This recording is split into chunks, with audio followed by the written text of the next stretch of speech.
വയനാട്ടിൽ zip line അപകടം എന്ന പേരിൽ വ്യാജ വീഡിയോ നിർമ്മിച്ചയാളെ സൈബർ പോലീസ് അറസ്റ്റ് ചെയ്തു. ആലപ്പുഴ തിരുവമ്പാടി സ്വദേശി അഷ്കർ അലിയാണ് പിടിയിലായത്. അഷ്കർ അലി ആലപ്പുഴയിൽ 4 കേസുകളിൽ പ്രതിയാണെന്ന് പോലീസ് പറയുന്നു. ഫൈസൽ നെടുമ്പാല വിവരങ്ങൾ നൽകാനായി ചേരുന്നുണ്ട്. ഫൈസൽ, ഇത് എന്താണ് ഈ വ്യാജ വീഡിയോ സംബന്ധിച്ചുള്ള വിവരം? ആരാണ് പിടിയിലായത്?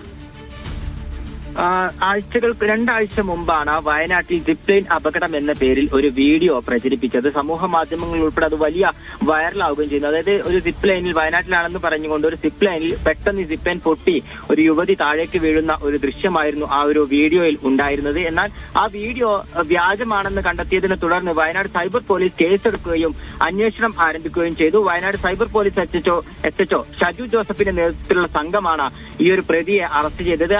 ആലപ്പുഴ തിരുവമ്പാടി സ്വദേശി അഷ്കർ അലിയാണ് ഇപ്പോൾ സൈബർ പോലീസിന്റെ പിടിയിലായിരിക്കുന്നത്. ഇയാൾ ആലപ്പുഴയിൽ 4 കേസുകളിൽ കൂടി പ്രതിയാണെന്നാണ് പോലീസ് പറയുന്നത്. ശരി ഫൈസൽ.